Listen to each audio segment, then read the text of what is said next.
Karena kalau ada apa-apa kita bisa kolaborasi dengan orang tuanya untuk meluruskan kesalahan. Karena ini teman-teman anak kita nggak bisa kita pisahin kan.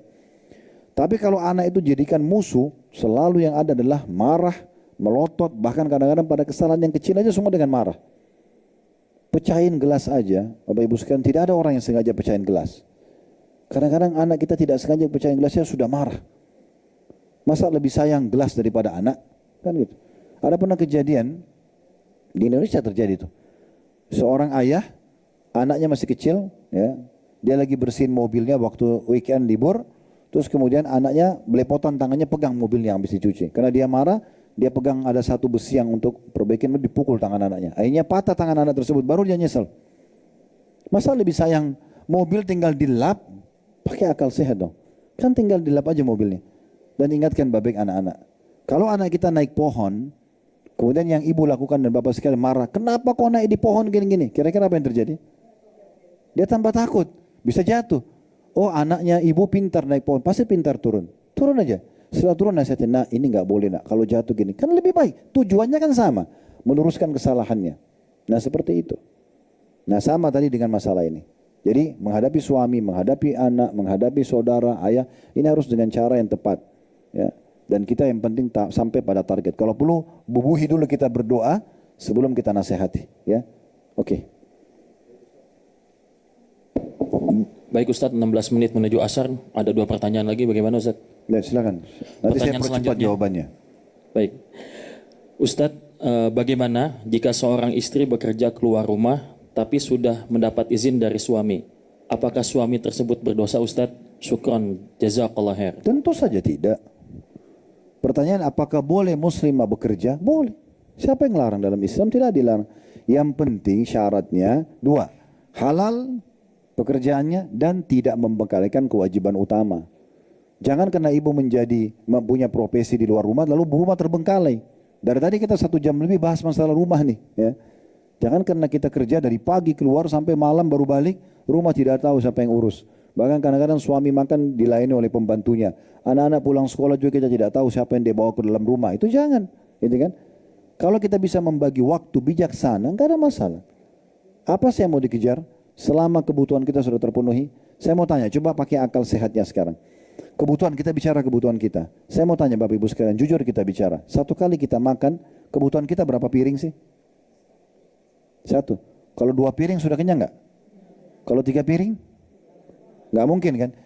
Kita bicara 1 piring saja. Berarti kebutuhan 1 kali makan 1 piring. Itu kebutuhan kita. Apa yang mau dikejar nih dengan terus saja kejar dunia ini tidak selesai-selesai nih. Boleh orang punya pendapatan, tapi jangan berlebihan. Berapa lembar baju kita pakai? 1, 2, kalau 3 lembar tuh sudah kepanasan. Oke, kita punya 10 pasang sepatu. Berapa sepatu yang kita pakai? 1 saja. Kalau kita punya 10 pasang untuk kembali ke pasangan sepatu yang pertama hari ke-11. Kalau tiap hari pakai 1.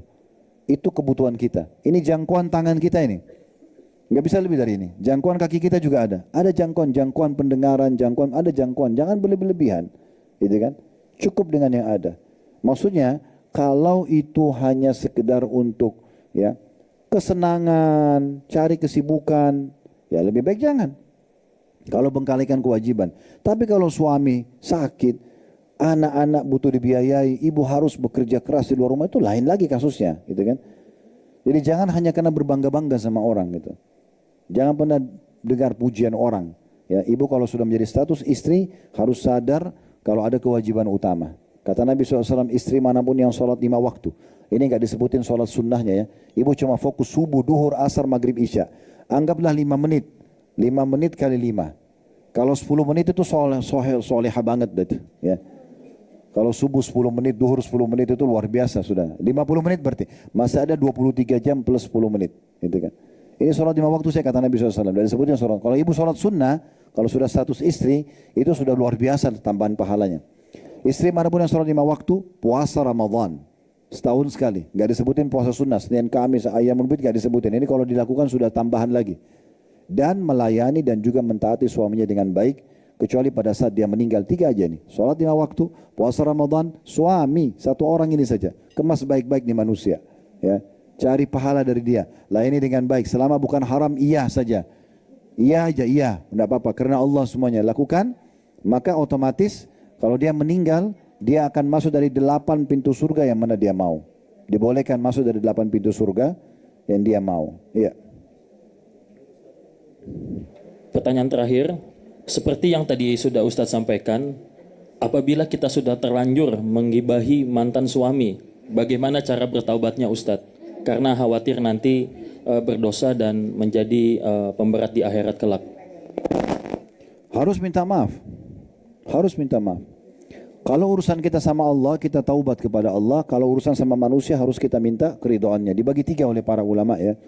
Kalau itu berhubungan dengan perusakan citra, kayak kita gosip, kita fitnah, caci maki, ini harus minta keridhaannya, minta maaf. Kalau itu materi, kita wajib kembalikan. Kita pernah ambil harta misalnya, kita kembalikan selain tobat kepada Allah ya. Kalau itu perusakan fisik atau menyakiti fisik, maka kita juga harus ada kisos namanya ya. Kita minta keridhaan, kalau tidak silakan kalau saya mau dibalas. Begitu dalam Islam. Kalau tidak nanti hari kiamat akan panjang urusannya. Maka harus hati-hati dengan masalah ini. Baik, ini sudah selesai di situ ya. Ada pertanyaan saya lihat masuk di medsos, perlu saya baca di sini. Dia mengatakan, seorang hamba Allah 31 tahun, seorang akhwat di Bekasi, supaya ada yang mewakili juga dari medsos ya. Assalamualaikum warahmatullahi wabarakatuh. Ustaz, suami pernah berkata dia menyukai seorang wanita karena dia pandai berpakaian modis. Dia menyuruh saya seperti itu juga. Akan tapi pakaian wanita itu tidak syar'i. Contoh hijab dililit di leher, baju dimasukkan ke celana. Apa kita harus mengikuti suami atau tidak Ustaz? Saya perlu rincikan dulu masalah ini. Kita tutup dengan ini ya. Karena pertanyaan cukup banyak masuk, tidak bisa kita jawab semua. InsyaAllah pertemuan akan datang kita akan lanjutkan lagi ya.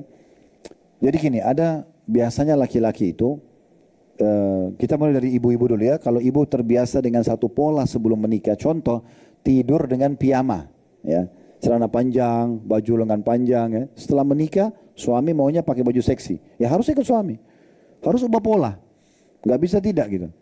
Ya. Biasa berantakan sekarang sudah nikah, suami suka rapi, harus begitu memang. Tidak biasa pakai minyak wangi, mungkin cuma pakai kolon saja atau cuma pakai hand body saja. Sekarang suaminya beliin parfum yang mahal suruh pakai aja. Gitu kan, harus berubah ini, nggak bisa tidak. Karena ini sangat membantu nanti kalau misalnya rumah tangga itu, ya. Nah begitu juga dengan pakaian, penampilan. Nah tadi penampilan itu penting sekali. Kalau yang dimaksud oleh penanya sini adalah suaminya mau berpenampilan karena suaminya tidak tahu harus membahasakannya seperti apa. Misal dia berikan hadiah pakaian, bisa ibu tinggal pakai. Atau mungkin dia mengatakan, coba lihat si fulana, saya kok suka lihat penampilannya. Dia mungkin bukan suka, dia suka model ya. Misal dia mau ibu pakai itu di rumah misalnya, itu di depan dia, itu gak ada masalah, positif aja. Kenapa tidak gitu? Ya. Kenapa memang, maaf ini saya bahas, kenapa memang kalau dia pengen ibu pakai baju seperti pramugari, tapi di rumah, kenapa masalahnya? Ini contoh. Mungkin ibu anggap, oh nggak penting. Sebentar, kan antara ibu sama dia, ya. Kenapa emang? Oh enggak, itu nggak penting, nggak usah. Loh, sekarang setiap naik pesawat dia lihat orang loh.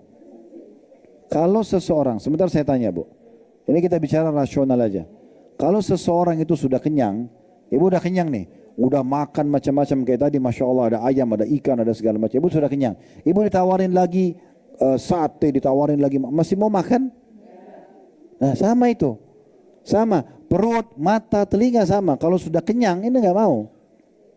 Kenapa banyak suami jelata matanya di luar? Karena di rumah istrinya nggak mau begitu. Sekarang kalau ibu sudah biasa pakai baju yang dia suka, semua di luar itu tertutup dengan sendirinya.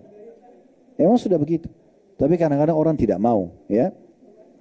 Tapi kalau penanya ini yang dia maksudkan adalah pakai pakaian yang terbuka tapi disuruh di luar, nah ini tidak boleh kita patuhi.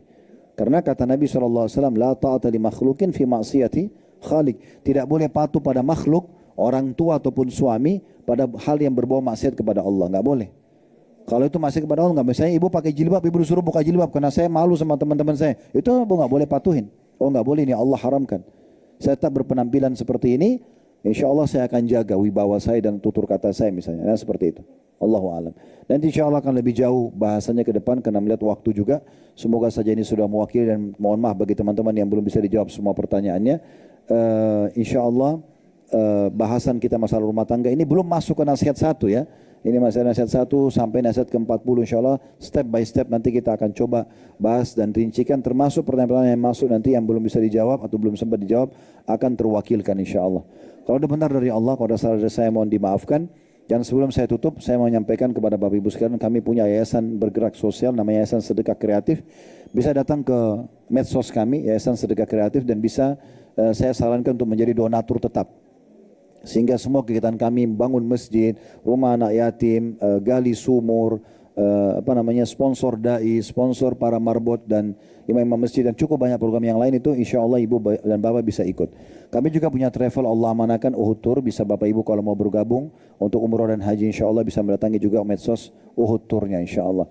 Dan untuk medsos kami ini kami punya Khalid Basalamah Official. Kami berharap Bapak Ibu juga bisa partisipasi mendukung kami. Kalau di YouTube tinggal ikut dengan subscribe, like dan juga loncengnya. Dan di Instagram, di Facebook bisa di follow, di TikTok juga.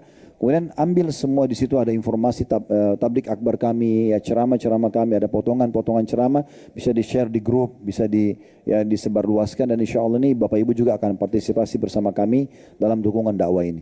Begitu saja kalau ada benar dari Allah, kalau salah dari saya mohon dimaafkan. Subhanakallahumma bihamdika asyhadu an la ilaha illa